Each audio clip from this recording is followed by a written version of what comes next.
di YouTube channel aku di sini. Di video kali ini adalah video perdana setelah lama sekali YouTube channel ini tidak terisi dengan hal-hal yang bermanfaat gitu kan. Anyways, di Instagram aku juga sering sebenarnya sharing soal keuangan dan investasi. Kalian bisa cek di Instagram aku.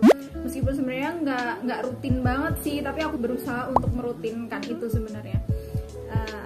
Ada yang soal perencanaan keuangan yang basic ataupun investasi reksadana, dan sepertinya nantinya aku akan banyak sharing soal keuangan dari secara syariah gitu, karena aku memang lagi fokus di situ dan lagi studi juga di situ. Nah, di video pertama ini aku pengen sharing sesuatu yang sebenarnya simple, cuman ternyata itu jadi problem sih kalau terus-terusan kita tidak bisa menghandle ini gitu, yaitu ada tentang membedakan kebutuhan dan keinginan. Apalagi kalau orang-orang seumuran aku yang masih single itu biasanya akan kesulitan sih untuk membedakan antara keinginan dan kebutuhan, apalagi yang udah berpenghasilan sendiri, merasa punya uang sendiri dan belum ada tanggungan yang cukup besar. Kalau berkeluarga kan kita pasti akan dalam membedakan keinginan dan kebutuhan itu lebih ketat daripada yang single, karena kan kebutuhannya tentu lebih banyak. Kalau single paling mentok-mentok kebutuhan bulanan, atau enggak paling nambahin orang tua, investasi gitu-gitu aja kan. Belum ada tanggungan lebih seperti anak, dana pendidikan anak, terus mungkin ada sesuatu yang besar lagi kebutuhan lain gitu. Nah, jadi aku di sini akan membagikan gimana cara membedakan kebutuhan dan keinginan biar kita lebih jelas lagi gitu.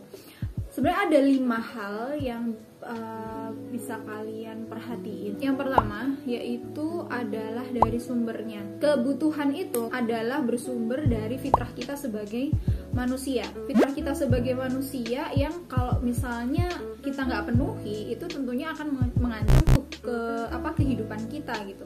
Misalnya kita sebagai manusia tentunya punya fitrah untuk makan, tinggal di tempat tinggal yang layak, adalah kebutuhan dasar yang memang itu adalah fitrah manusia gitu. Lalu kalau yang keinginan, sumbernya itu hawa nafsu. Kalau misalnya kita nggak bisa ngendaliin itu, bisa jadi kita malah mengabaikan kebutuhan gitu.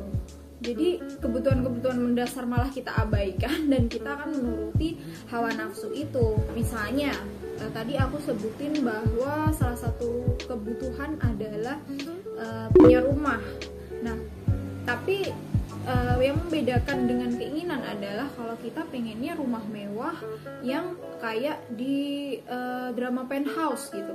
Jadi yang kawasan elit gitu, itu kan udah masuknya keinginan, padahal kita dengan punya rumah aja itu sudah cukup. Lalu yang kedua, kita melihatnya dari hasil. Kebutuhan itu kalau memenuhinya menghasilkan maslahah atau manfaat gitu.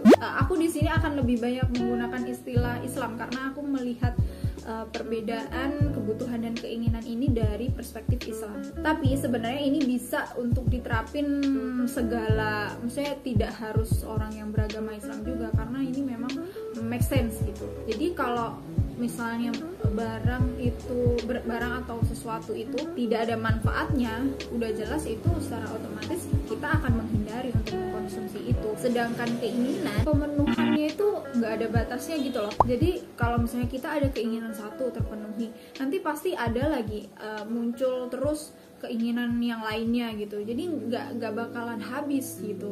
Misalnya kebutuhan kita untuk punya smartphone itu adalah untuk berkomunikasi dengan orang lain jarak jauh. Tapi kalau misalnya kita gonta-ganti smartphone karena kita korban iklan di drakor ada yang bagus, beli jadi ntar tiap nonton ganti judul drakor kita pengen juga beli ini tiap bulan gitu. Itu adalah sudah termasuk keinginan. Lanjut ke poin yang ketiga, yaitu kita melihat dari ukurannya. Kalau kebutuhan kebutuhan itu ukurannya kita melihat dari seberapa besar fungsinya. Sedangkan kalau keinginan itu ukurannya pada selera kita gitu, preferensi kita gitu. Udah nggak ngelihat fungsi lagi. Misalnya kalau kita mau makan pas buka puasa gitu, secara kebutuhan kan sebenarnya kita hanya cukup butuh makan yang halal dan thayyib gitu kan. Tapi ketika masuknya ke keinginan, kita pengen makanannya ya makan yang banyak, karena kan kita lapar sudah seharian puasa, ya pengennya makan banyak di restoran yang mahal dan ya sesuai selera kita aja gitu. Itu kan udah kelihatan kan perbedaan dari keinginan dan kebutuhan. Dan yang keempat, kita ngelihat dari sifatnya. Kalau kebutuhan itu sifatnya objektif, karena semua orang itu tuh punya kebutuhan dasar yang sama gitu. Misalnya kamu butuh berpakaian rapi untuk ke kantor, aku pun juga kayak gitu. Kamu butuh untuk makan sarapan sebelum pergi ke sekolah, aku pun juga begitu. Sedangkan untuk keinginan itu tuh sifatnya lebih subjektif gitu, karena keinginan setiap orang tuh akan berbeda-beda gitu. Berbeda-bedanya tuh tergantung gaya hidup, income per bulannya, terus pola pikir juga mempengaruhi. Jadi semakin meningkat hal-hal tadi, meningkatnya gaya hidup, meningkatnya income, meningkatnya pola pikir, itu akan mempengaruhi kita untuk meningkatkan keinginan juga gitu. Misalnya nih ya, punya pakaian itu kan kebutuhan, tapi kalau punya pakaian yang harus desainer mahal, yang harganya miliaran, nah itu adalah masuknya ke keinginan. Terakhir, yang kelima, kita melihat dari tuntunan Islam. Kebutuhan itu dalam tuntunan Islam harus dipenuhi dan diutamakan. Jadi misalnya saat membuat budgeting tuh ya, anggaran bulanan itu masuknya di pos-pos yang awal. Kalau kita nggak penuhi atau kita tinggalin, itu ya nggak bisa hidup aja gitu kan. Sedangkan untuk keinginan itu harus dikendalikan. Dikendalikan di sini bukan maksudnya dikekang ya. Karena keinginan tuh apa ya, seringkali buat kita tuh malah melupakan kebutuhan dasar gitu. Jadinya kita malah ada fenomena hutang, kredit, sama aja sih hutang dan kredit. Itu kan sebenarnya adalah implikasi dari keinginan-keinginan kita yang tanpa batas itu, kita memenuhi itu gitu. Nah, jadi itu ada 5 hal yang bisa kita gunakan, indikator yang bisa kita gunakan untuk membedakan sebenarnya kebutuhan dan keinginan itu bedanya apa sih gitu.